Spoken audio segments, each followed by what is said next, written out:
एक प्यारे से गांव तारा नगर में किरण और जगन नाम के दो पति पत्नी रहते थे। जगन एक नंबर का बेवड़ा व्यक्ति था, हर वक्त नशा किया करता था, जिससे किरण बहुत ज्यादा परेशान थी।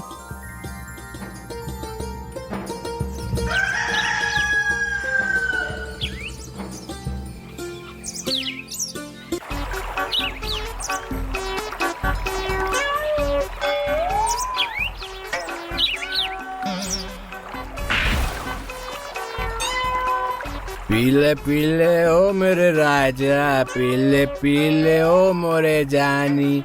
अरे जगन है मेरा नाम, रोज पीना है मेरा काम।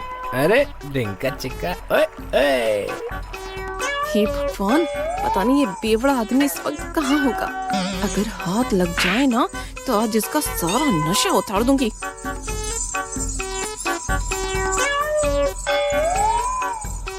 ए जी, आप यहाँ क्या कर रहे हैं? मैं आपको कब से ढूंढ रही हूँ। अरे भाग्यवान, तुझे दिखता नहीं क्या?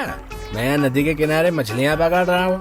अच्छा, तो आप अब मछुआरे बन गए। लेकिन आपने जो मछलियाँ पकड़ी हैं वो सब कहाँ हैं? अब तुम्हें क्या बताऊँ भाग्यवान, मैंने उन सारी मछलियों को आजाद कर दिया है और वो अभी नदी में पानी पीने गई हैं। अरे आपका दिमाग तो खराब नहीं हो गया है? लगता है आज आपने कुछ ज्यादा ही पी ली। चलिए अब घर चलिए। नहीं भाग्यवान, आज मैं घर नहीं आऊँगा। आज मैं इन सारी मछलियों को घर लेकर ही आऊँगा। इस मूर्ख आदमी को कौन समझाए कि इसके पास मछलियाँ पकड़ने का कोई जाल ही नहीं है। इतना कहकर किरण गुस्से में अकेले ही घर चली जाती है। अरे ये बोतल इतनी जल्दी कैसे खत्म हो गई है? अब इस बोतल का इस दुनिया में कोई काम नहीं है।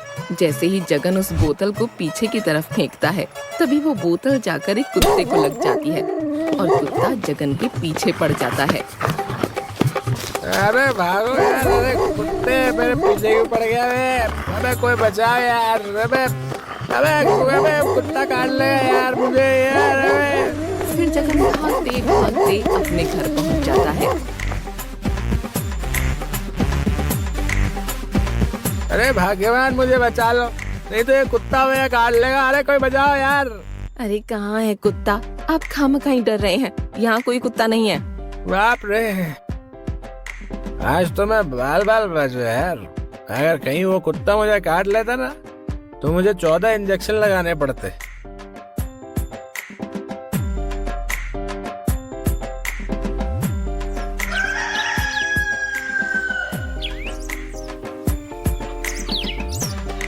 ए जी उठिए, देखिए तो सूरज सर पर चढ़ाया है और आप है कि उठने का नाम ही नहीं ले रहे हैं। अरे क्या हुआ भाग्यवान, तुम मुझे सुबह सुबह मुर्गे की तरह क्यों जगा रही हो? चलो अब जाओ यहाँ से और मुझे सोने दो। ये कहकर जगन फिर से सो जाता है। हे भगवान, मैंने क्या पाप किए थे जो मुझे ऐसा आलसी कामचोर पति मिला, बस दिन भर सोते रहता है। किरण जगन को बहुत जगाती है, लेकिन जगन उठता ही नहीं है। लगता है ये ऐसे नहीं मानेंगे, अब घी टेढ़ी उंगली से ही निकालना होगा। अरे कोई बचाओ। अरे किरण, ये तुम क्या कर रही हो? मुझे बहुत तेज लग रही है। अरे किरण, मुझे छोड़ दो। बहुत हो गया आपका रोज रोज का, मैं अब आपको और नहीं झेल सकती। काम धंधा कुछ करते नहीं है जिससे हमें 2 वक्त का खाना नसीब हो जाए। अब जाइए और कुछ कमा कर लाइए, और हाँ, पैसों के बिना इस घर में कदम मत रख देना। अरे भाग्यवान, तुम चिंता क्यों करती हो? देखना, एक दिन हम दोनों बहुत अमीर हो जाएंगे और सारी दुनिया हमारी जय जयकार करेगी। है तेवर तो ऐसे दिखाते हैं जैसे खुद अंबानी के बेटे हों। अब जाइए और जाकर कुछ कमा कर लाइए, नहीं तो आज आपकी खैर नहीं। फिर किरण गुस्से में जगन को घर से निकाल देती है। अरे अब मैं क्या करूं? मुझे तो कुछ काम भी नहीं आता और एक तो ऊपर से ये किरण ने भी मुझे घर से निकाल दिया है। ये ऊपर वाले, अब तू ही कुछ रास्ता दिखा। जगन रास्ते से जा ही रहा होता है कि तभी उसे एक वैद्य जी की दुकान दिखाई देती है। अरे वाह, ये तो वैद्य जी की दुकान है। यहाँ कुछ काम मांग कर देखता हूँ, हो सकता है वैद्य जी मुझे कुछ काम दे दें।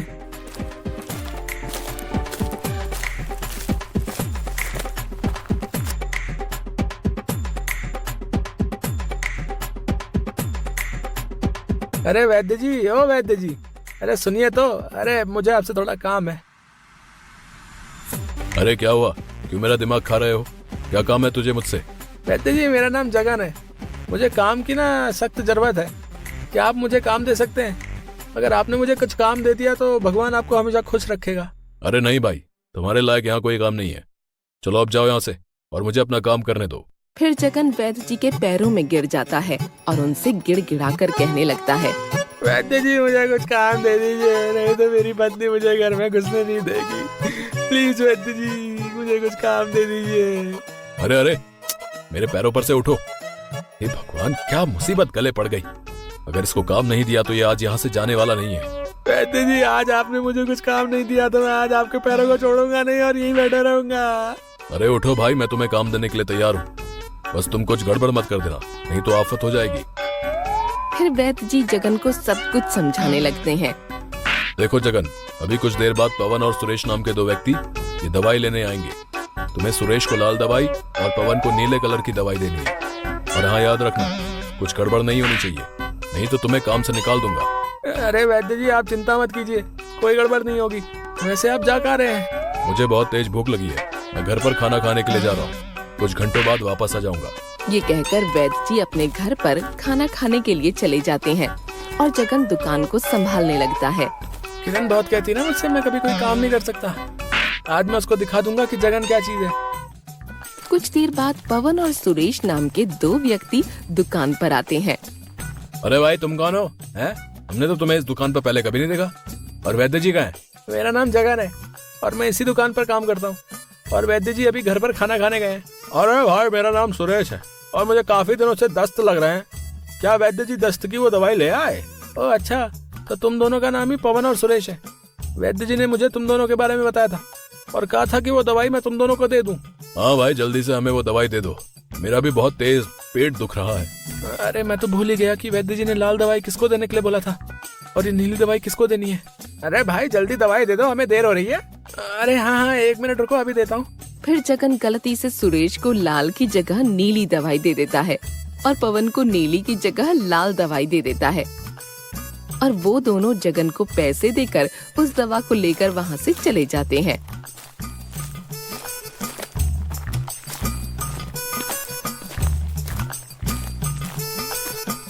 अरे ओ जगन, क्या सुरेश और पवन यहाँ दवाई लेने आए थे?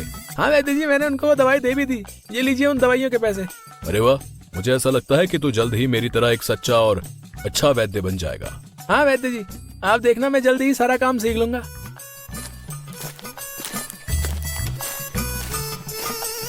अरे वैद्य जी, आपने हमें कौन सी दवाई दे दी? इससे तो दस्त बंद होने की जगह और बढ़ गए। और मेरा तो केवल पेट ही दुख रहा था, अब तो उल्टी और दस्त दोनों चालू होगा। पवन और सुरेश की बात सुनकर वैद्य जी को बहुत ज्यादा डर लगता है और फिर वो डरते हुए जगन से कहते हैं, क्यों रे जगन, तूने इनको कौन से कलर की दवाई दी थी? मैंने तुझे कहा था ना कि सुरेश को लाल दवाई और पवन को नीली दवाई देनी है। मुझे माफ कर दीजिए वैद्य जी, मैंने गलती से इनको गलत दवाई दे दी। कृपा करके मुझे माफ कर दीजिए, मुझसे बहुत बड़ी गलती हो गई। तूने इतनी बड़ी गलती कर दी और तू कहता है कि मैं तुझे माफ कर दूं?